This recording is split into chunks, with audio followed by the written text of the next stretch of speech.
2005 оны 6 дугаар сарын 16-ны өглөө 27 настай цэвэрлэгч залуу санамсаргүй байдлаар Калланг голын ирэг дээр хэвтэх скотчоор битүүмжилсэн нойтон бор цаасан хайрцтай зүйлийг олж харан түүнийг авч хаяхаар очсон боловч хайрцаг хэт норсон байсан тул задарч дотроос нь ногоон өнгийн гялгарууттай зүйл унсан.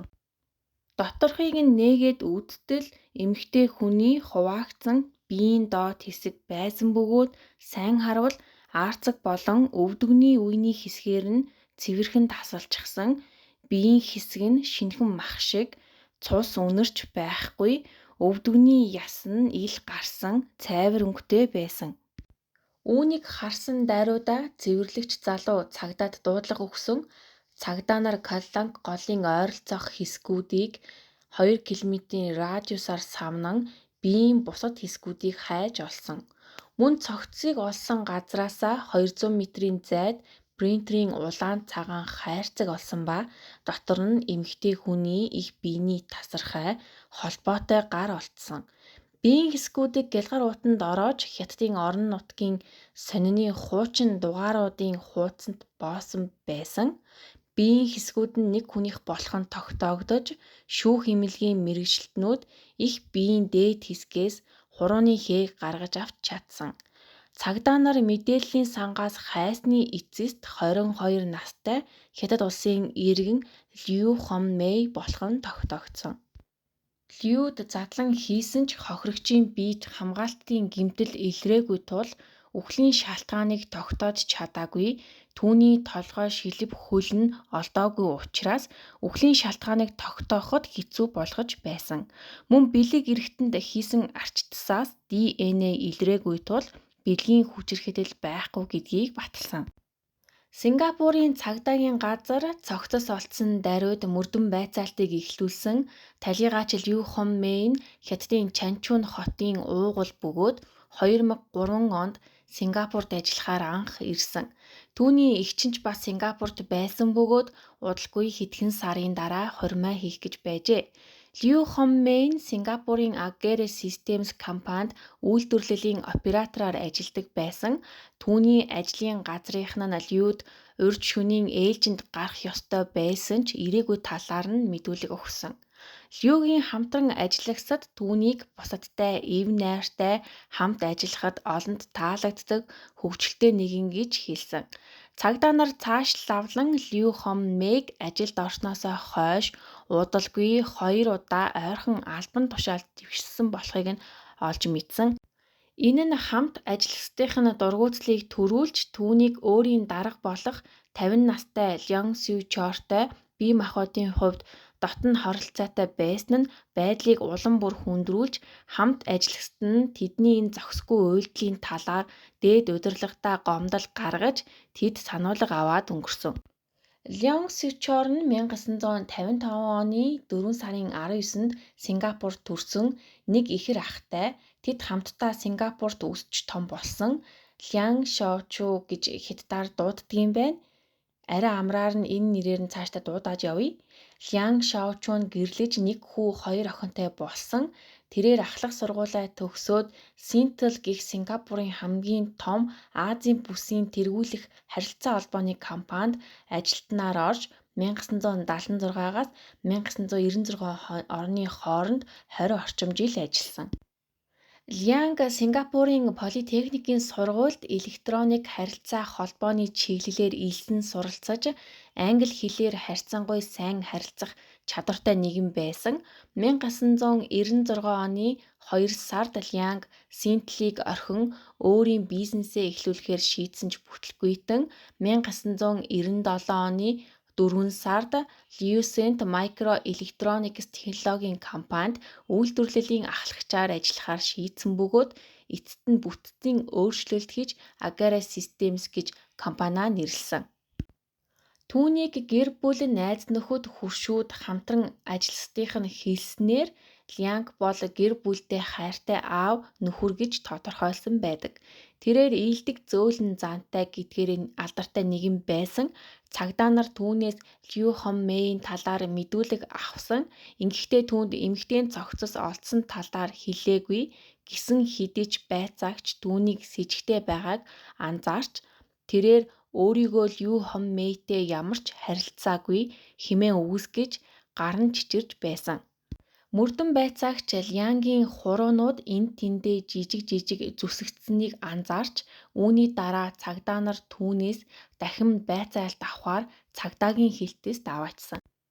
Баривчлагдсанаас хойш 10 цагийн дараа Лянг цагдаад Люг хөнөөсөн гэдгээ хүлээсэн ч Люгийн өөрийнх нь хүслээр ийм зүйл хийсэн тэд хамтдаа амиа хорлохоор тохиролцсон сүүлийн 1 жил тэд хосын харилцаатай байсан гэж мэдүүлжээ. 2005 оны 6 сарын 18-нд буюу хохирогчийн биеийн хэсгүүдийг олдсноос 3 хоногийн дараа Лянг Шаочуг хүн амны хэрэгээр баривчилсан.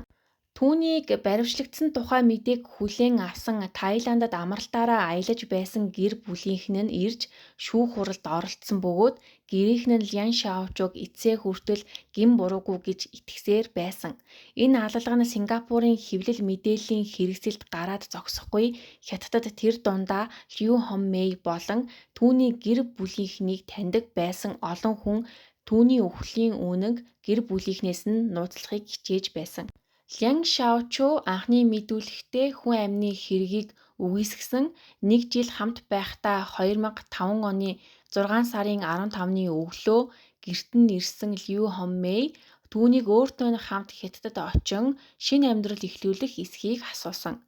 Лянг эхнэр 3 хүүхэдтэй хайртай уучраас түүнд чадахгүй гэдгээ хэлсэн. Үүнд нь сэтгэл дондор байсан Лю түүнд хамтдаа өхье гэж хэлсэн. Лянч мөн адил тэдний харилцаа цааш үргэлжлэх ирээдүггүй байсанд сэтгэлээр унаж зөвшөөрсөн. Лянг эхлээд Люг боомлж хөнөөгөөд дараа нь өөрийнхөө амийг хорлох бодолтой байсан ч Люгийн хөхөрсөн царайг хараад Лянг өөрийн амиа хорлож чадаагүй. Оройн Лян Шаочугийн охин нь гэртээ ирэх гэж байгаа тул сандарсандаа түүнийг хурдан алга болгохын тулд махны хутга резинийн алх ашиглан Люгийн цогцыг хувааж жижиглсэн. Ясыг нь хуваахын тулд хутган дээрээ резинийн алхаараа нүдсэн бөгөөд цогцыг нийт 7 хэсэг болгон хувааж 5 тусдаа уут хайрцагт хийжээ. Түүний дараа Лянг угаалгын өрөөгөө цэвэрлэж усанд орсон. Дараа нь биеийн хэсгүүдийг каланг голд хаяхаар гарсан. Биеийн хэсгүүдийг устгасныхаа дараа Лянг 17 цагт гэртээ буцаж ирээд махны хутгаа цэвэрлэчихэд 19 цагт ердийнхөөрөө шөнийн ээлжинд гарахаар ажил руугаа явсан гэж мэдүүлсэн ч цагдаа нар амиа хорлоё гэж тохиролцсон гэсэн нь түүний мэдүүлэгтээ огт нийцэхгүй байгаа нарийн ширийн зарим зүйлсийг илрүүлсэн. Нийтдээ 2000 орчим долларыг түүнээс хулгайлсан байж цагдаагийнхан эдгээр мөнгө авсан бэлэн мөнгөний машинуудын эргэн тойронд байгаа хяналтын камеруудыг шалгасан. Бүх бичлэгт малгайтай цамц өмссөн өндөр туранхай эрхтэй хүн мөнгө авч байхыг харсан. Мөрдөн байцаагчид энэ хүнийг Лян Шаочи гэж шижиглэн Люгийн үхлийн шалтгаан нь хулгайн хэрэгтэйж холбоотой байж болзошгүй тул Лянг үнэнээ хэлхийг шаардсан. Гэтэл тэр энэ бол Лю бид хоёрын хооронд тоглосон тоглоом байсан. Данснаас нь авсан мөнгөө түүнд буцааж өгсөн гэж мэдүүлсэн. Цагдаа нар Лян болон Лю хоёрын гэрээс мөнгө буцааж өгсөн нотлох баримт олоогүй. Мөн цагдаагийн ажилтнууд Люг орон нутгийн политехникийн сургуульд суралцаж аялал жуулчлалын диплом авах зорилготой байсан тул англи хэлийг төгс эзэмших гэж оройн ангид суралцаж байсныг нь олж мэджээ. Удахгүй болох эгчийнхээ хормын гэрч болохыг ч тесэн ядан хүлээж байж. Лянтай ч харилцаа нахиж дэвшил гарахгүй сайнаар төгсгүй гэдгийг мэдэж байсан тул болцох агентлагт очиж найз залуу хайж байсан байна. Нас барах хүртлээр сүүлийн өдрүүдэд өөдрөг сэтгэлтэй байсан нь амиа орлох шалтгаантай байсан байх магадлал маш бага гэж үзсэн. Лян Шаочи баривчлагдсанаас хойш 10 хоногийн дараа мэдүүлгээ өөрчилж үнэнээ хэлсэн. 2005 оны 6 сарын 13-нд Лютэй зочиж буудлын өрөөнд бэлгийн харилцаанд орсны дараа усанд орж байхад нь банкны картыг нь хулгайлж мөнгөөр нь дэлгүүр хийсэн. Дараа нь Лю түүнийг камерын бичлэгнээс таних гэж айсан бөгөөд хэрвээ түүнийг хулгайн хэрэгээр баривчилж яллах юм бол энэ нь Лянгийн талаарх бүх үнэн, түүний гэр бүл, найз нөхөд, таньдаг бүх хүмүүст ил болно. Хэрэв тэгвэл ажил төрөл нэр хүндээ алдна гэж айгаад 6 сарын 15-ны өглөө Люг банк руу явхаас өмнө гэртээ хууран авчирч түүнийг боомлон хөнөөжээ. 2006 оны 5 сарын 3-нд баривчлагдсанаас хойш 11 сарын дараа 51 настай Лян Шаочи анх удаа Сингапурын дээд шүүхэд Лю Хонмэйн амь насыг хөнөөсөн хэргээр шүүгдсэн.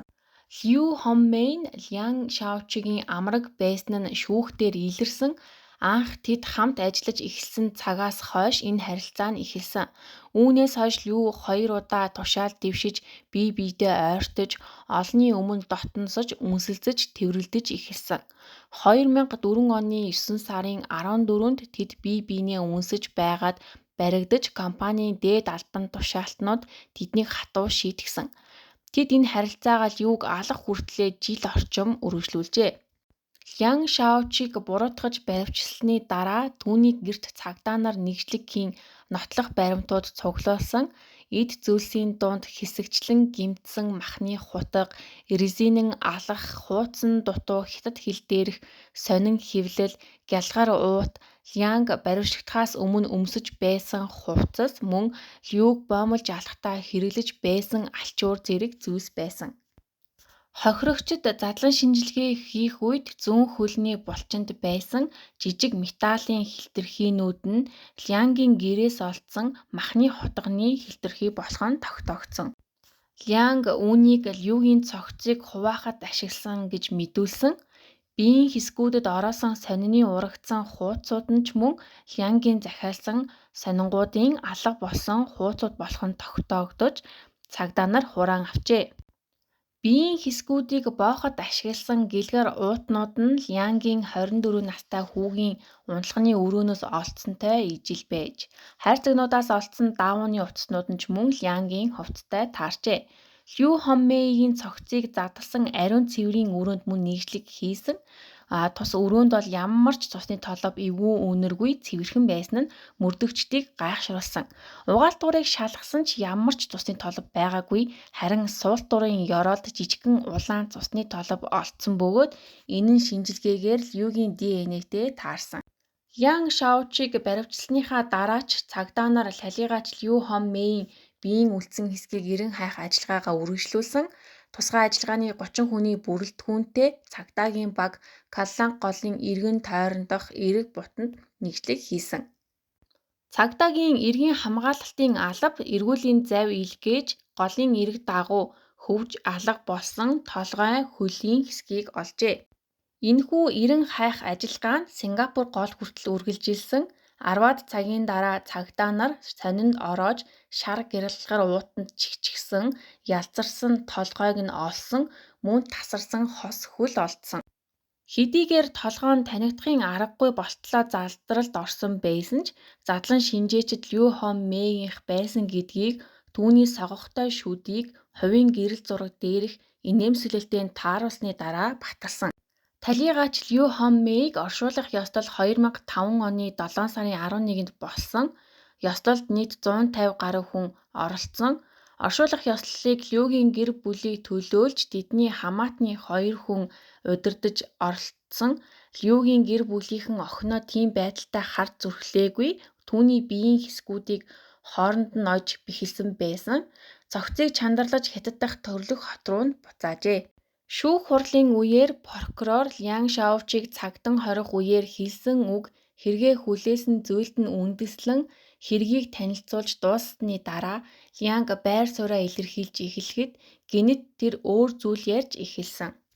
Мөрдөн байцаагч түүний итгэлийг олж түүнтэй ийдэг харьцаж түүнд хятад гаралтай урамлын цай хүртэл авч өгөн хэрэг хүлээлгэсэн гэсэн ба мөрдөн байцаагч энэ мэдээллийг эсэргүүцэж Лян аллах үйлдснээ хүлээн зөвшөөрснөөс 7 хоногийн дараа мөрдөгчөд халуурч байгаагаа хэлсэн. Тэгэхээр нь түүнд 2 шил ургамлын гаралтай цай авахаар шийдсэн. Энэ тухайгаа ч тэмдэглэлийн дэвтэртээ бичсэн гэж мэдүүлсэн. Янг хэрэгээ хүлээсний дараа авсан гэдгийг нь ч мөн нотолсон. Дараа нь шүүхээс Лианд Люг хэрхэн боомлсныг үзүүлэхийг үүрэгдсэн. Түүний өмгөөлөгчдийн нэг сайн дураараа манекенаар ажилласан.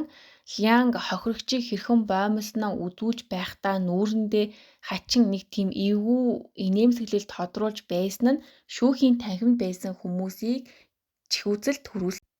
Лиан Шаочид шүүхээс цаазаар авах ял оноосон. Шоронд байх хугацаандаа дүүжлэгдэхээ хүлээж байсан тул маш их жин нэмсэн. 2007 оны 11-р сарын 30-нд Лиан Сючор буюу Лиан Шаочи 52 настайдаа үүрээр Чангийн шоронд цаазын ялаа гүйцэтгүүлжээ.